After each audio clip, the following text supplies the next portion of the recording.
Good evening, my dear student. This is your Kuldeep sir, and you are watching your favorite YouTube channel, माँ Vaishno English facts. अब देखो बेटा, हम आप लोगों के सामने आज काफी दिनों बाद आए हैं, क्योंकि मैं ये प्रयास कर रहा था कि आप लोगों को हर शाम 7 बजे से लाइव क्लासेस दूं, लेकिन वो पॉसिबल नहीं हो सका। तो इसके लिए हम आप लोगों को लाइव क्लासेस तो नहीं दे सकते फिलहाल, अभी थोड़े दिन के लिए, लेकिन आशा करता हूं कि कुछ समय बाद मैं आप लोगों को शाम को 7 बजे से लाइव क्लासेस रोज दिया करूंगा। लेकिन जब तक ये नहीं पॉसिबल है तब तक आप ऐसे ही पढ़ो। और आज से मैं आप लोगों के लिए एक कमाल का टॉपिक शुरू करने जा रहा हूं, जिसका नाम है बेसिक इंग्लिश कॉन्सेप्ट क्लासेस। अब देखो बेटा, इसमें मैं आपको सारे बेसिक कॉन्सेप्ट बताऊंगा, बेसिक इंग्लिश कॉन्सेप्ट क्लासेस। अब इन सारे क्लासेस में, क्योंकि ये जो हमारे पास पढ़ने वाले जो स्टूडेंट्स हैं उनकी भी समस्या है कि उनको बेसिक नहीं आता, क्योंकि उनको टीचर ने अच्छे से नहीं पढ़ाया। जो कहीं से छोड़ के आ रहे हैं या कुछ भी आ रहे हैं, जो स्टूडेंट्स आ रहे हैं उनको बेसिक में बहुत ज्यादा प्रॉब्लम है, और वो कह रहे हैं कि भाई हमको बेसिक क्लासेस चाहिए। तो आज से आप सबके लिए भी, और जितने मेरे पास स्टूडेंट्स पढ़ते हैं उन सब के लिए बेसिक क्लासेस शुरू करने जा रहा हूं। इसमें मैं आपको सिखाऊंगा कि भाई इंग्लिश में क्या होता है, और जो आप लोगों के टीचर ने बताया है कि इंग्लिश में बहुत से एक्सेप्शंस होते हैं, ये होता है वो, कुछ नहीं होता। मैं बता रहा हूं इंग्लिश में बेटा कोई एक्सेप्शन नहीं होता। सीधा सा बचने के लिए, खुद को बचाने के लिए बता दिया बच्चे को कि ये एक्सेप्शन है। अब देखिएगा, एक एक बारीकी को समझिएगा तो आपको बेहतर समझ में आएगा। चलिए वीडियो शुरू करते हैं। और देखो बेटा, हमको पढ़ना क्या है, सबसे पहले तो ये जानो, हमें पढ़ना है क्या? इंग्लिश। इंग्लिश है क्या? इंग्लिश एक लैंग्वेज है। अब इसको समझने के लिए आपको उसी की भाषा में समझना पड़ेगा। तो देखो, सबसे पहले जैसे मान लीजिए, तो इंग्लिश में पढ़ने के लिए हमको जरूरत क्या होता है? तो देखो भाई, कोई भी भाषा अगर आप पढ़ रहे हैं तो उसमें आप हमेशा याद रखिए सेंटेंस ही होता है। जो वाक्य होता है उसी को बनाते हैं, उसी को लिखते हैं, उसी को बोलते हैं। तो सेंटेंस जो होता है बेटा, सेंटेंस, इसी को पढ़ा जाता है, इसी को लिखा जाता है, इसी को समझा जाता है, क्योंकि हर हाल में आपको सेंटेंस ही बोलना है, सेंटेंस ही पढ़ना है, सेंटेंस ही लिखना है। तो क्यों ना सेंटेंस को अच्छे से समझ लिया जाए, ताकि हमारी सारी समस्याएं समाधान हो जाए। तो देखो बेटा, सेंटेंस, अब सेंटेंस में क्या होता है समझिएगा भाई। एक सब्जेक्ट होगा, सब्जेक्ट, उसके बाद में एक वर्ब होगा, और उसके बाद में जो शेष बचता है उसे हम अदर वर्ड बोलते हैं, अदर वर्ड। अब बेटा, सब्जेक्ट जो होता है उसे क्या बोलते हैं? कर्ता। वर्ब जो होता है उसे बोलते हैं क्रिया, और ये होते हैं अन्य शब्द, अन्य शब्द। अब देखो, ये चीज पढ़ने से पहले, सेंटेंस बनने से पहले, अब हम आप लोगों को आज से कुछ लाख वर्ष पहले लिए जा रहे हैं, कुछ लाख वर्ष पहले, जहां से इसकी उत्पत्ति हुई है, जहां से इसका ओरिजिन हुआ है। तो सेंटेंस हम बाद में पढ़ेंगे, सबसे पहले तो समझो कि सेंटेंस आया कैसे। तो देखो, आज से मान लीजिए कुछ लाख वर्ष पहले की बात है। तो जब भी जो इंसान था उसने क्या किया? सबसे पहले उसने बोलना शुरू किया। तो भाई वो जब बोलना शुरू किया, तो बोलना क्या मतलब? सबसे पहले क्यों ना हो सकता है साउंड का ही निर्माण हुआ है। साउंड, सबसे पहले क्या आया? साउंड आया, हमने बोलना शुरू किया। अब बोलना तो शुरू कर दिया, लेकिन मान लीजिए जो मेरे सामने था उसको तो हम बोल दिया, वो समझ गया। लेकिन अगर मैं यहां हूं और यहां से 10-5 किलोमीटर की दूरी में, या जो मुझे नहीं सुन पा रहा, उसको अगर मैं कोई संदेश भेजना चाहूं तो कैसे भेजते थे? तो समझिएगा, तो उस समय अगर आपने हिस्ट्री पढ़ी होगी तो उस समय फिर क्या था? साइन आया।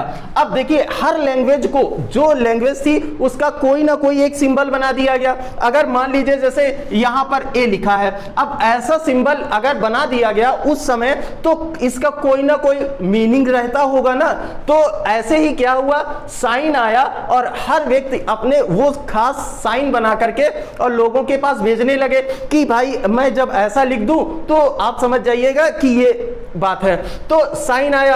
अब साइन को हमने क्या किया कि धीरे धीरे जब हम डेवलप हुए, जब हमारे बौद्धिक विकास हुआ और हम समझदार होने लगे, तो समझदार हुए तो इन्हीं साइन को हमने क्या किया, एक अच्छा सा प्रारूप दिया और उसको हमने बोल दिया कि भाई अल्फाबेट, अल्फाबेट।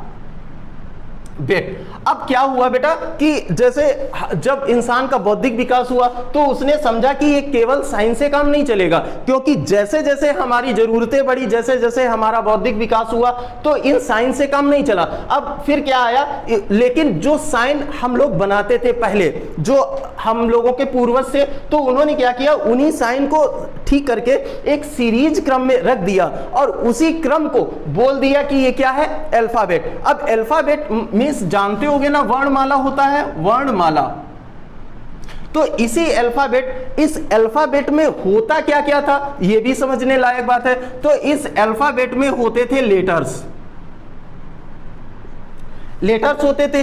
इन्हीं लेटर्स को मिला करके हम वर्ड्स का निर्माण करते थे। किसका, वर्ड्स का निर्माण करते थे। अब इन्हीं वर्ड्स से क्या बना हमारा, सेंटेंस। इन्हीं वर्ड्स को जब हमने ढंग से, एक सुव्यवस्थित ढंग से इनको रखने का प्रयास किया तो उससे हमारा सेंटेंस का निर्माण हुआ।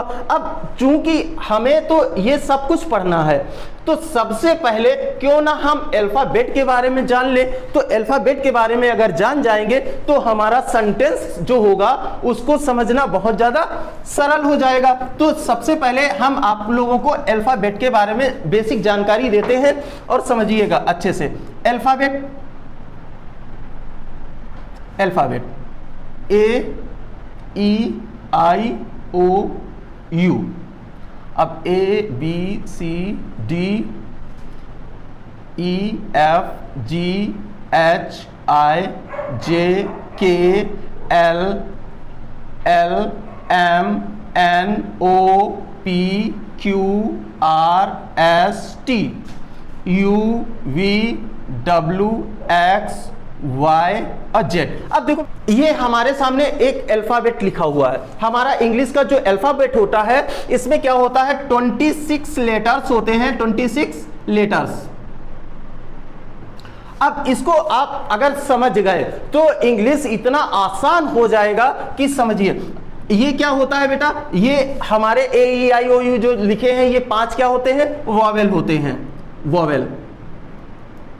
इनको हम स्वर बोलते हैं हिंदी में। हमारा W और हमारा जो Y होता है इसको हम बोलते हैं सेमी वॉवेल, सेमी वॉवेल।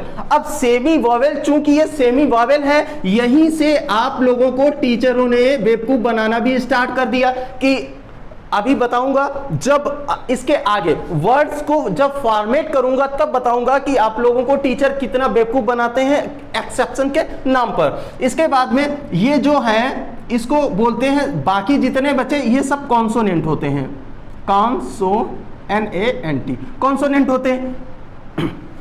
अब देखो बेटा ये हमारे स्वर हो गए, जिसको ये हमारा सेमी वॉवेल हो गया, मतलब अर्धस्वर, जिसको बोलेंगे अर्धस्वर। और ये हमारा कॉन्सोनेंट हो गया जिसको बोलते हैं व्यंजन। अब समझिएगा कि भाई ये स्वर हो गए, ये सेमी वॉवेल हो गए और ये कॉन्सोनेंट हो गए। अब इनको हम अगर स्वर बोलते हैं तो बोलो इनको पढ़ने की जरूरत क्या पड़ी भाई, क्यों हम स्वर को पढ़ते हैं, क्यों हम सेमी वॉवेल को पढ़ते हैं, क्यों हम कॉन्सोनेंट को पढ़ते हैं। तो ये समझने के लिए हम आपको फिर से इसको हटाते हैं और अपना नोट कर लेना, स्क्रीनशॉट ले लेना, क्योंकि ये आपके लिए बहुत ही ज्यादा हेल्पफुल रहेगा। क्योंकि जब तक आप अल्फाबेट नहीं जानोगे अच्छे से तब तक आपको इंग्लिश आना इम्पॉसिबल है। अब देखो बेटा vowel, uses of vowel, vowels. अब देखो बेटा जो वॉवेल्स होते हैं उनके यूज कहां कहां होते, क्या हम उनका यूज करें, कैसे हम उनका यूज करें।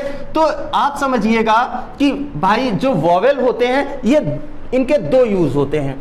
पहला यूज क्या कि for word formation, word for word formation, मतलब शब्द के निर्माण के लिए हम किसका, वोवेल्स का यूज करते हैं। इसके बाद में दूसरा है फॉर यूज ऑफ आर्टिकल। अब आर्टिकल ना जानते हो तो बेटा लिख लो ए एन और द होता है। ये जो हमारे ए एन द होते हैं इनको हम बोलते हैं आर्टिकल। अब दो प्रकार का वॉवेल का यूज, क्या दो, पहला क्या, वर्ड का फॉर्मेशन, मतलब शब्द का निर्माण करेंगे तो हमको वॉवेल्स की आवश्यकता पड़ेगी। इसके बाद में जब हम आर्टिकल का यूज करेंगे तो भी हमें वॉवेल्स की आवश्यकता पड़ेगी। अब समझिएगा वर्ड फॉर्मेशन क्या, वर्ड फॉर्मेशन का मतलब समझ लो पहले कि बिना वॉवेल के कोई शब्द का निर्माण नहीं हो सकता। अब पहला कंडीशन बोल रहा है ना वर्ड फॉर्मेशन, बिना वॉवेल के कोई शब्द नहीं हो सकता। तो अब मान लीजिए आपने बोल दिया माय, ठीक है भाई, इसमें कहां वॉवेल कहां है, तो अभी जस्ट अभी हमने बताया कि वाई आपका सेमी वॉवेल होता है। तो इस पर चर्चा हम करेंगे जब हम आपको सेमी वॉवेल पढ़ाएंगे। बस यहां पे इतना जानो कि जब मैं आपको यूज ऑफ वॉवेल्स पढ़ा रहा हूं, क्या ए ई आई ओ यू, इसका यूज कहां पे करेंगे, तो बिना वॉवेल का कोई भी शब्द नहीं बनता। इसके बाद में आर्टिकल। अब आर्टिकल में भाई वॉवेल की क्या जरूरत है, तो देखो प्रत्येक सिंगुलर काउंटेबल नाउन को किसी व्यक्ति के नाम को छोड़कर, अब देखो बेटा, प्रत्येक सिंगुलर काउंटेबल नाउन को बिना आर्टिकल के नहीं लिखा जाता, किसी व्यक्ति के नाम को छोड़ दो। अब ये ना कहना कि राम लिखा है, राम से पहले ए एन द, ना, कभी नहीं लगेगा, इसीलिए बोल दिया ना व्यक्ति के नाम को छोड़ दो। इसके अलावा जो आप सिंगुलर काउंटेबल नाउन लिखेंगे, नाउन को बिना ए एन द के नहीं लिखा जाता। अब आपके समझ में आया कि भाई जब वॉवेल का यूज करते हैं तो कहां कहां करते हैं। पहला वर्ड फॉर्मेशन के लिए, जब हमें शब्द का निर्माण करना होगा तो हमें वॉवेल की आवश्यकता पड़ेगी ही पड़ेगी। दूसरा, जब हमें आर्टिकल का यूज करना पड़ेगा तो वॉवेल की आवश्यकता पड़ेगी ही पड़ेगी। तो देखो बेटा ये क्या था इतना। अब इसको हम डिटेल में क्लास आपको आगे दूसरे वीडियो में देंगे। आज से मैंने आपको स्टार्टिंग कर दी है, आज से आपको रोज रेगुलर वीडियोस मिलते रहेंगे। और आपका काम क्या है, देखो ये वीडियो अच्छा लगा है इसको लाइक करें और हमारे चैनल को सब्सक्राइब करें। और अपने आपके जितने भी फ्रेंड्स हैं, जितने भी रिलेटिव्स हैं जिनको इंग्लिश में बहुत ज़्यादा प्रॉब्लम है, नहीं भी है, तो अगर वो मान लीजिए किसी कॉम्पिटिटिव एग्जाम की तैयारी कर रहे हैं तो आप उनको भेजो। ये उनके लिए बहुत ज़्यादा हेल्पफुल है, क्योंकि उनको आर्टिकल का यूज पूछ ही दिया जाता। कोई भी एग्जाम देने जा रहे हो ना, अगर इंग्लिश उसमें आई है तो आर्टिकल का एक ना एक दो क्वेश्चन जरूर उसमें होता है। तो मिलते हैं अगले वीडियो में, क्योंकि ये वीडियो फिर बहुत ज़्यादा लंबा हो जाएगा, आप उसको देखने में फिर आपको प्रॉब्लम होगी, बैठे बैठे परेशान भी हो जाओगे। तो छोटा छोटा वीडियो देखो, और कई वीडियोस मैं आप लोगों को आज से रेगुलर दूंगा जब तक आपका बेसिक कॉन्सेप्ट क्लियर नहीं हो जाता। तो मिलते हैं अगले वीडियो में। ये वीडियो देखने के लिए आप लोगों का बहुत बहुत धन्यवाद।